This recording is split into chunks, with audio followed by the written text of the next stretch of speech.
नूरपुर गांव में रहने वाले लोग खेती और पशुपालन से अपना जीवन बिताते थे। गांव की फिजा में सुकून था।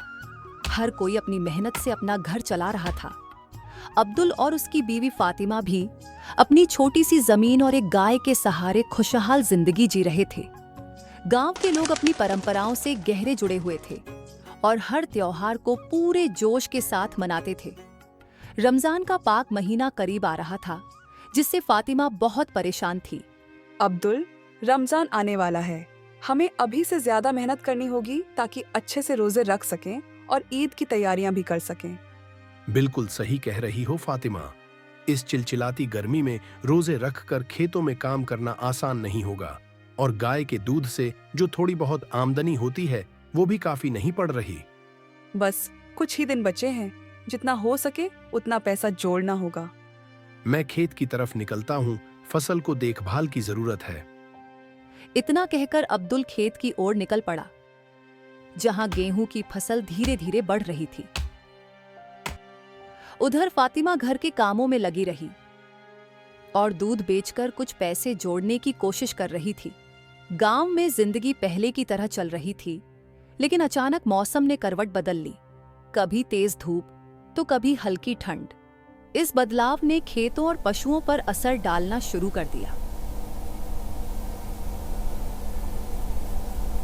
एक शाम अब्दुल जब खेत से लौटा तो देखा कि उनकी गाय सुस्त पड़ी थी। गाय को तेज बुखार हो गया था और उसकी हालत बिगड़ती जा रही थी। फातिमा घबराई हुई थी क्योंकि गांव में कोई पशु चिकित्सक नहीं था। फातिमा, देखो तो, हमारी गाय को बहुत तेज बुखार हो गया है। या अल्लाह, इसकी तबीयत तो बहुत खराब लग रही है। अब क्या करेंगे? गांव में कोई हकीम भी नहीं जो इसका इलाज कर सके। रुको फातिमा, मैं जंगल जाता हूँ। शायद कोई जड़ी बूटी मिल जाए जो इसे ठीक कर सके। रात के अंधेरे में अब्दुल जंगल की ओर निकल पड़ा। वह पेड़ों, झाड़ियों और घास के बीच कोई ऐसी जड़ी बूटी तलाशने लगा जो उसकी गाय को ठीक कर सके। लेकिन काफी देर भटकने के बाद भी उसे कुछ हाथ नहीं लगा। थका मांदा अब्दुल खाली हाथ घर लौट आया। फातिमा, मुझे कोई जड़ी बूटी नहीं मिली। फातिमा गाय के पास बैठकर उसकी पीठ सहलाते हुए आंखों में आंसू लिए। या अल्लाह, हमारी गाय की हालत तो और बिगड़ती जा रही है। कुछ घंटों बाद गाय ने दम तोड़ दिया। फातिमा की आंखों से आंसू बह निकले। अब्दुल ने भी सिर झुका लिया। ये वक्त उनके लिए बहुत मुश्किल था। रमजान आने वाला था, उन्हें पैसे जुटाने थे और अब उनकी गाय भी नहीं रही। उस रात अब्दुल और फातिमा गहरी निराशा में डूबे रहे। सुबह अजान के साथ अब्दुल ने फैसला किया। फातिमा, रमजान सिर्फ खाने पीने का नाम नहीं है, बल्कि सब्र और मेहनत का इम्तिहान भी है। हमारी गाय चली गई, लेकिन हम उम्मीद नहीं छोड़ सकते। मैं कुछ और काम करूंगा, मेहनत करूंगा, लेकिन रमजान और ईद अच्छे से मनाएंगे। अब्दुल का हौसला कमजोर नहीं पड़ा। उसने तय कर लिया कि चाहे कुछ भी हो जाए, वह हार नहीं मानेगा। रमजान का असली मतलब ही सब्र और मेहनत से खुद को साबित करना है।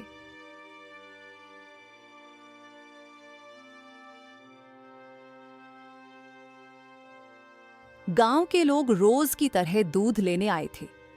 जैसे ही फातिमा ने दरवाजा खोला, उसकी आंखों में आंसू देखकर गांव वाले ठिठक गए। भाइयों, हमारी गाय अब नहीं रही। हम अब आप सबको दूध नहीं दे पाएंगे। हमें माफ कर दो। फातिमा, हमें तुम्हारा दुख समझ में आ रहा है। तुम्हारी गाय सिर्फ तुम्हारी नहीं, पूरे गांव की थी। हम सब जानते हैं कि तुम और अब्दुल कितनी मेहनत करते थे, लेकिन अल्लाह की मर्जी के आगे कोई कुछ नहीं कर सकता। गांव का हर शख्स तुम्हारे साथ है, तुम अकेली नहीं हो।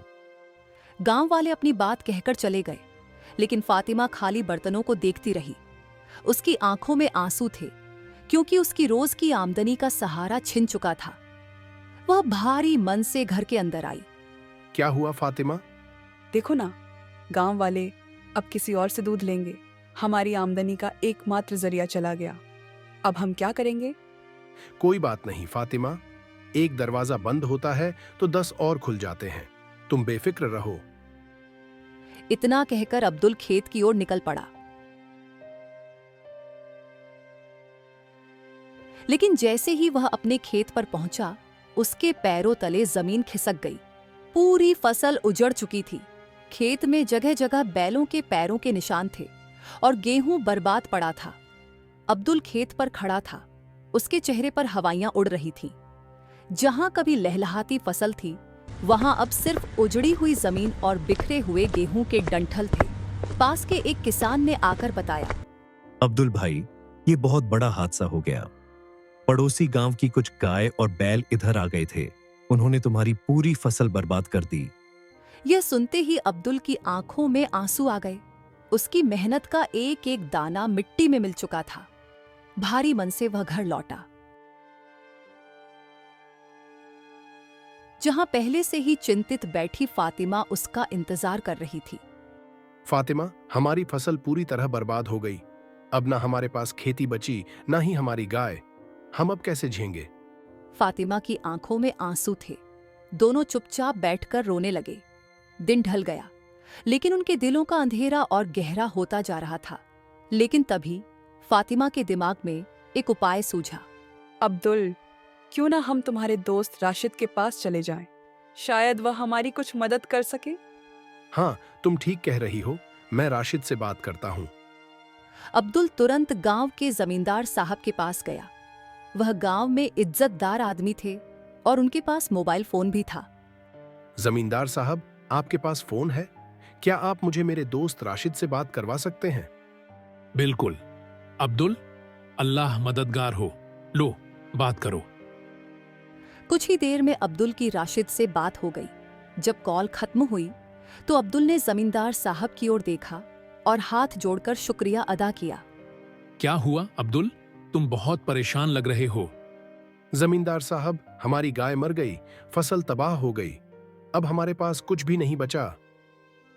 अगर तुम्हें जरूरत हो तो मैं तुम्हें कुछ पैसे उधार दे सकता हूँ, बाद में लौटा देना।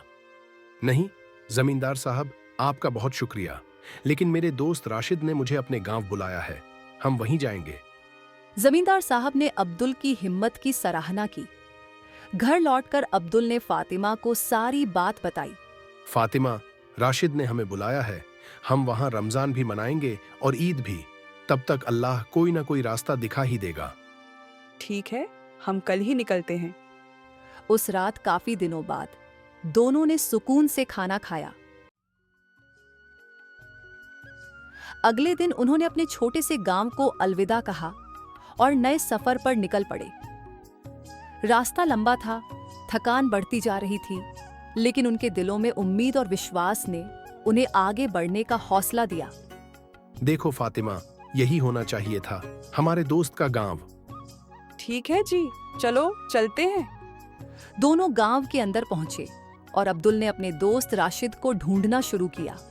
वह हर घर पर जाकर पूछता रहा, लेकिन वहां राशिद नाम का कोई व्यक्ति नहीं था। फातिमा, ये तो गलत जगह है। यहाँ कोई मुस्लिम नहीं रहता। हम किसी और गांव में आ गए हैं। अब क्या करेंगे?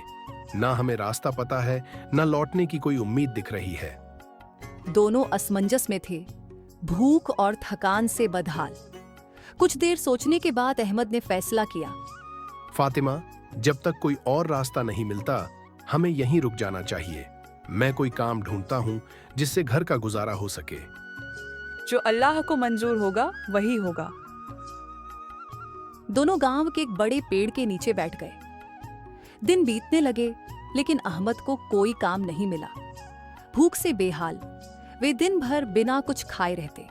रमजान का पहला दिन आया। दोनों ने रोजा रखा, मगर शाम तक खाने को कुछ भी नहीं था। आखिरकार मजबूरी में वे अलग अलग भीख मांगने निकल पड़े।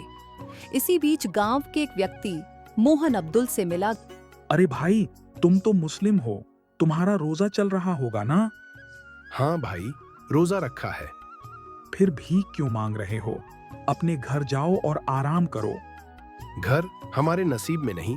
हमारी गाय मर गई, फसल उजड़ गई। जिस दोस्त के गांव आने की उम्मीद थी, वह पता ही गलत निकला। अब हम इस पेड़ के नीचे रहकर ही रमजान बिता रहे हैं। यह सब सुनकर दुखी हो गया। उसने अपनी झोली से थोड़ी भिक्षा दी और चला गया। गांव के लोग उन्हें देखते रहे। वे हर दिन रोजा रखते, मेहनत करते और भीख मांगकर इफ्तारी करते। लेकिन उनके चेहरे पर एक अजीब सा सुकून था। रामू यह सब देखकर बेचैन हो गया। वह गांव के सरपंच के पास गया। सरपंच जी, हमारे गांव में 2 मुस्लिम आए हैं जिनके पास रहने के लिए जगह नहीं है। उनके दोस्त ने उन्हें गलत पते पर भेज दिया और अब वे यहाँ भटक रहे हैं। तो फिर हमें क्या करना चाहिए? सरपंच जी, रमजान का पाक महीना चल रहा है, हमें उनकी मदद करनी चाहिए। सरपंच ने कुछ देर सोचा, फिर गांव वालों को बुलाया। गांव वालों, हमारे यहाँ 2 मेहमान हैं। उनका धर्म भले ही हमसे अलग हो, लेकिन इंसानियत सबसे ऊपर होती है। हमें उन्हें रमजान और ईद मनाने में मदद करनी चाहिए। कुछ लोगों ने सहमति में सिर हिलाया, लेकिन कुछ गुस्से में थे। हमारा गांव धार्मिक है, हम उनके रोजे और ईद की मदद क्यों करें? लेकिन हमारा धर्म हमें सिखाता है कि सभी की मदद करें, चाहे वे किसी भी मजहब के हों। सरपंच मुश्किल में था, लेकिन फिर उसने कहा, हमारा धर्म कुछ भी हो, लेकिन सबसे पहले हम इंसान हैं। अगर कोई भूखा है तो उसे खाना देना ही सबसे बड़ा धर्म है। धीरे धीरे जो लोग इस विचार के खिलाफ थे वे भी शर्मिंदा होकर सहमत हो गए। लेकिन गांव का जमींदार इस फैसले से खुश नहीं था।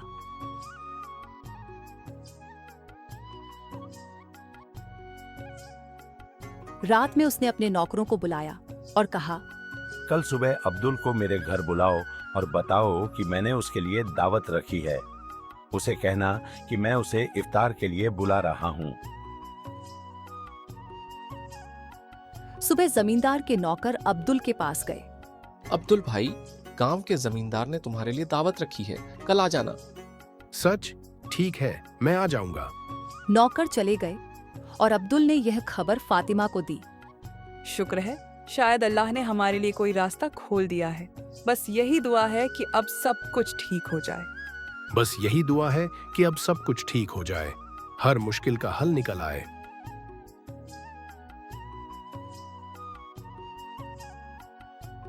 उस रात दोनों ने खुश होकर रोजा खोला और फिर उसी पेड़ के नीचे सो गए। लेकिन उन्हें नहीं पता था कि सुबह उनके लिए क्या नया इम्तिहान लेकर आने वाली है। अब्दुल और फातिमा खुशी खुशी पूरे दिन रोजा रखते, अल्लाह का शुक्र अदा करते और शाम की इफ्तार का इंतजार करते।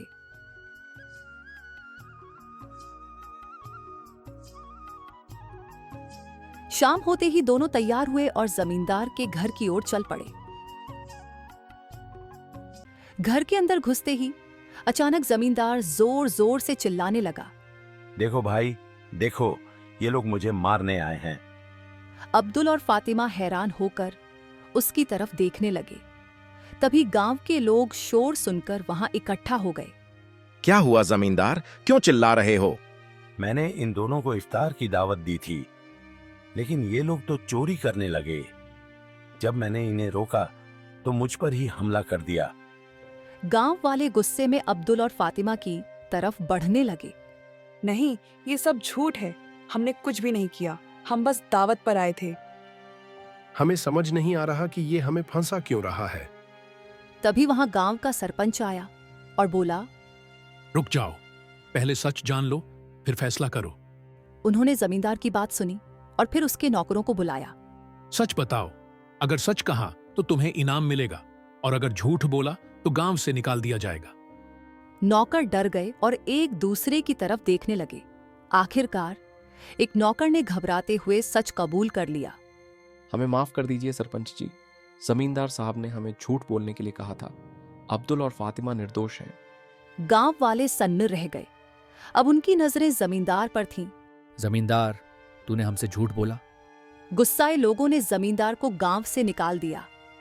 अब वे अब्दुल और फातिमा के पास आए और शर्मिंदा होकर बोले, हमें माफ कर दो, हमने तुम्हारे साथ बहुत गलत किया। कोई बात नहीं, इंसानियत की जीत हुई, यही सबसे बड़ी बात है। गांव का सरपंच मुस्कुराया और बोला, अब से जमींदार का यह घर तुम्हारा हुआ। यहाँ रहो और अपने रमजान और ईद को खुशी से मनाओ। गांव वालों ने अब्दुल और फातिमा के लिए राशन, कपड़े और पैसे लाकर दिए। तुम अब हमारे गांव के हिस्से हो। यहाँ किसी धर्म का भेदभाव नहीं होता, इंसानियत सबसे ऊपर है। अब्दुल और फातिमा की आंखों में खुशी के आंसू आ गए। रमजान खत्म हुआ और ईद का दिन आ गया। गांव में सिर्फ अब्दुल और फातिमा ही मुस्लिम थे, लेकिन इस बार पूरा गांव उनके साथ ईद मना रहा था। सरपंच ने उन्हें अपने घर बुलाया और कहा, आओ अब्दुल और फातिमा, ईद मुबारक। दोनों खुशी खुशी सेवियां खाने बैठे। सरपंच जी, आपका और गांव के सभी लोगों का बहुत बहुत शुक्रिया। आपने हमें अपनाया, हमारे साथ रमजान और ईद मनाई। हमें लगा ही नहीं कि हम अलग हैं। अरे हमारे गांव में हर धर्म का सम्मान होता है, यही तो असली इंसानियत है। गांव वाले भी आए और बोले, अब्दुल और फातिमा, अब तुम यहीं रहोगे ताकि हर साल हम सब साथ में ईद मना सकें। अब्दुल और फातिमा खुशी खुशी अपने नए घर में लौट आए। देखा अब्दुल, एक दरवाजा बंद हुआ, लेकिन अल्लाह ने हमारे लिए 10 नए दरवाजे खोल दिए। हाँ फातिमा, यह गांव हमारे अपने लोगों से भी बढ़कर निकला। यही असली इंसानियत है। इस बार ईद सिर्फ अब्दुल और फातिमा की नहीं थी, ये पूरे गांव की ईद थी।